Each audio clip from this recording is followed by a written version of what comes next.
I imagine we're all well aware on how successful the Rings of Power was. I guess successful in the sense of telling a bad story. I think in any other way you look at it, successful isn't the word I would use. But Amazon, you see, they seem to think different. They seem to think that their Rings of Power was very, very successful, as they have their head of global TV, Vernon Sanders, talk season one's return on investment because they say so.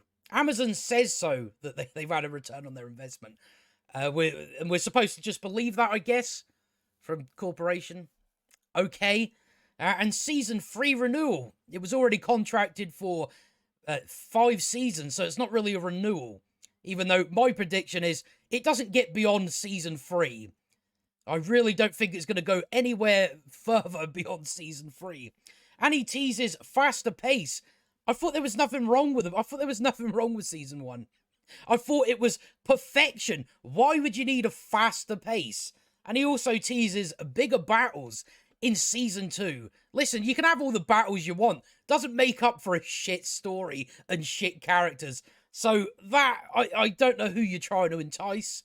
I don't know, but let's see what Vernon Sanders has to say. It says, in an interview with Deadline, Vernon Sanders, head of global TV for Amazon Studios, says the financial bet has more than paid off because I said so.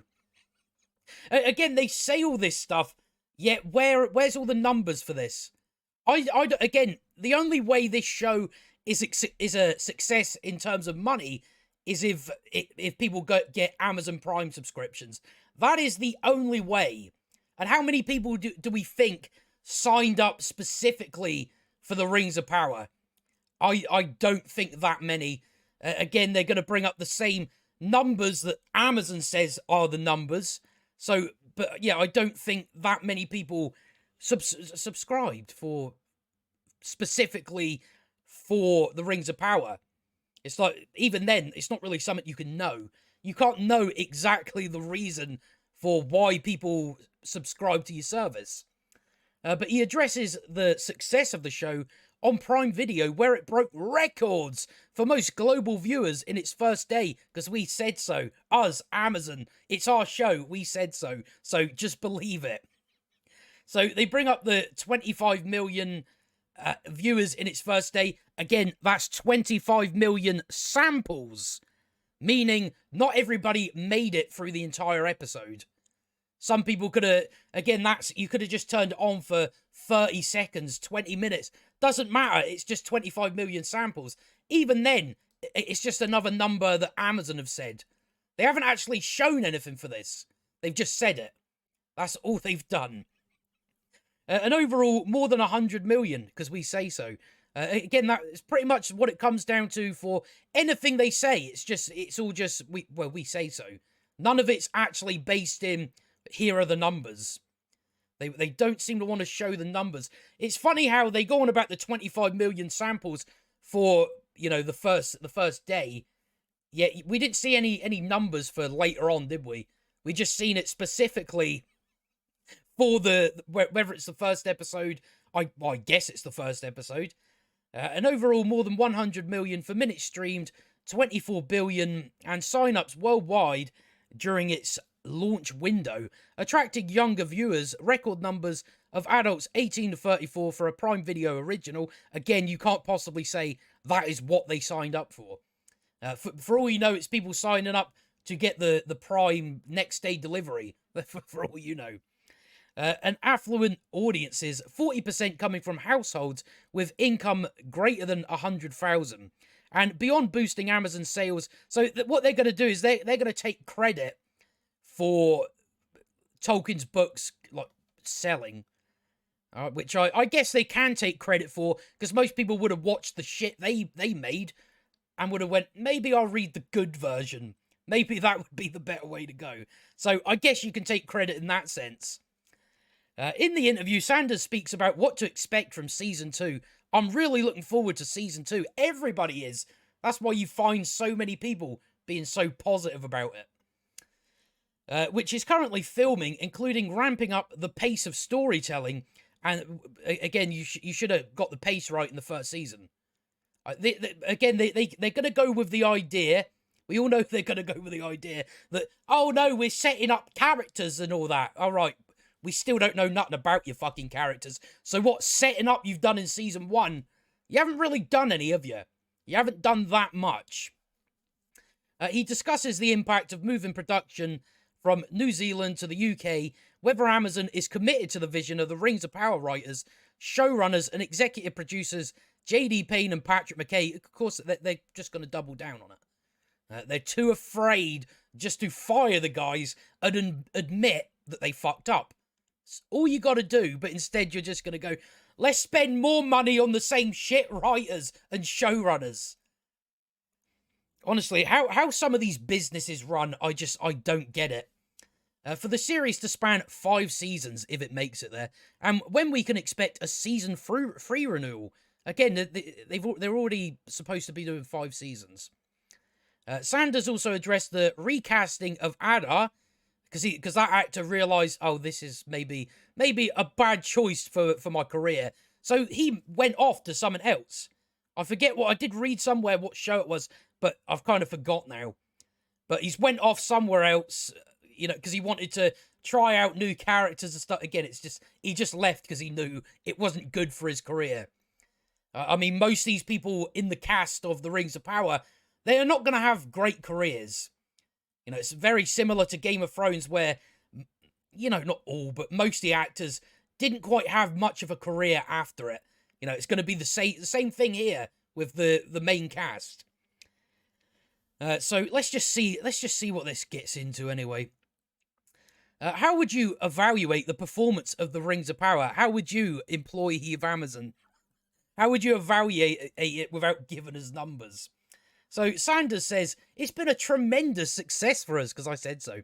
It performed incredibly well around the globe. Again, I could just keep saying the same thing. It is by far our biggest scripted series. It is the most acquisitive show that we put out after we finished releasing episodes.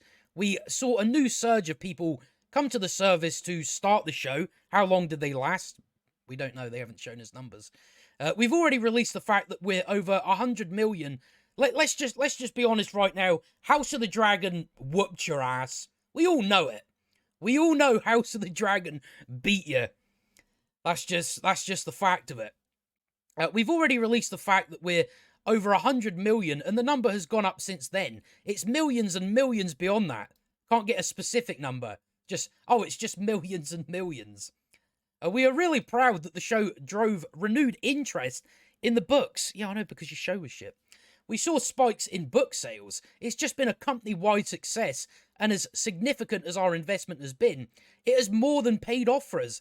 I think you've lost loads of money. That's what I mean, when you're looking at just the first season, which cost 465 million, how many subscriptions do you think you need to actually make a profit, to break even, and then also, make more after that? A fucking ton. A ton. Rings of Power received an early Season 2 renewal in late 2019, which we already knew this was the case anyway. I don't know why they're treating it like it did so well, it already got a renewal. No, we knew it already was. We already knew we were getting a Season 2. Now that Season 1 is out, are you still committed to Patrick and JD vision of what vision? What vision? Let's be honest. What vision? I don't know what vision they had. Of telling the story over 5 seasons, and if so, what can we expect? When can we expect a Season 3 renewal? Sanders says, we are absolutely committed. It's just bad choices. Again, this is what you get when you have people that don't know how anything works. They just go, well, that season, right? That completely failed. Didn't make any sense. We're going to get the same guys that made that thing that didn't make any sense. Again, I'm always baffled. Unless it's just, we need to say this to make us look good. But in reality, behind the scenes, they know what the shit is. But they won't, for some reason, they won't fire Patrick and JD, because then that would be admitting that, yeah, they failed. They've done a tremendous job. Again, I don't know why you tell people that. They're just going to keep making more shit. It's a great question about season 3. We're probably 2 to 3 months in on season 3, but I think there could be news certainly in the new year. There's so much planning and prep that's necessary for us to get this mounted that the only reason we probably haven't gotten there quite yet is we've just been so heads down in season 2. But I would expect there to be news in the new year. How is production on season 2 going? It's going great. It's going great. We have to completely re-script the entire thing. Season 1 had so much establishing to do. You didn't establish anything. It was a bunch of nonsense. It was a bunch of 8 hours of nonsense. That's all. You didn't establish your characters. I still don't know who these people are. You haven't established anything. You've just wasted time. You wasted $465 million on doing absolutely nothing with it. To do that, we now get to have the fun of seeing the story ramp up as Sauron is revealed. And I think audiences can look... Well, yeah, again, we should bring this up, because this no longer works. This, Sauron getting, like, the dwarves to make rings and stuff like that, because they all know, the elves know that Sauron wanted them to make the rings, so they can just say, if some guy turns up wanting to make rings, turn him away. Because in the actual canon, they don't start off... Sauron doesn't start off with the elves to make the rings. So you've kind of messed it up there. It would work better if nobody knew or heard of you. And I think audiences can look forward to a show that, while it feels true to itself, feels like the stakes are even higher. And now that the rings are in play, seeing what they can do and seeing how the various factions within the world deal with those implications, I think it's going to be really compelling. So they go on to about moving production. We're going to new lands, and there are new expansive things happening in Season 2. And part of the benefit of being in the UK is that we're going to be able to shoot in places that look very different than what we saw in Season 1. Well, why would you want that to be the case? It's just going to look a bit inconsistent, isn't it? We're able to shoot all across Europe, and we will see some of that production value on screen. We don't want to spend the money on the script. Again, I don't give a shit. I mean, you can have the shittiest visuals about, but if you've got a good story, I don't care.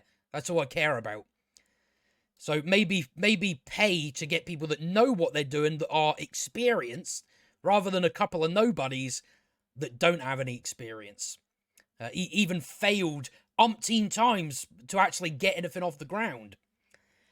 What did you learn from the experience of developing and producing Season 1 that you are applying to Season 2? Well, what they're doing, guys, is they're hiring an all-female directing team. They don't realise just what a joke they are, do they? We've never done anything like this, so the whole production model, how to produce a show like this, the scale, work, all that were things that we needed to learn for the first time in the process of making the show. We are going to be faster. We are going to be able to put more money on the screen. Money on the... Again, you're just telling us it's going to be shit. Money on the screen rather than money on the script. That's what I want to see them say. We're going to put more money on the script. But no, we put more money on the screen, so there's just some pretty things to look at. Anything else, it's not worth paying attention to. Just in terms of the scale and scope of what we're doing now, that we know how to do it. And I also think the pace of our story is going to increase in part because the story is demanding that now, that everyone's been established. Again, you haven't established anything. The stakes are established, that we're going to watch some characters in some lands go to war. So, they ask about bigger battles in Season 2. Again, your Season 1 big battle was fucking awful. Terrible. Terribly directed. They got that director to now be a part of the all-female directing team. Yes, I can say you will see bigger battles in Season 2, including some iconic moments from the appendices and the books. And then they talk about the recasting of Adar. He went off because he knew what he was a part of was absolutely terrible and would not help his career. Unfortunately, it didn't work out, and with a show that had this many series regulars and this many recurring characters, it unfortunately happened. Joseph was tremendous and gave an incredible performance, Probably the only, there wasn't that many good actors in there. He was fine, I guess. And gave an incredible performance. We're also excited about our new actor. The character of Adar in Season 2 has some really exciting, dynamic things to play. So I'm telling them to stay tuned. And then they just go on about diversity. I don't really want to talk about that because it doesn't fucking matter anymore because the show's a dud. It's an absolute dud. But yeah, that's just what they're going to go on about. It's like, well, they already made it diverse by having an all-female directing team because that's diversity, I guess. But yeah, they're going to continue to push the old diversity stuff. I really don't care. Do what you're going to do. Keep creating a failure. It's not my money going down the drain, is it? But yeah, you heard it here first. Amazon's The Rings of Power was absolutely successful because Amazon says so.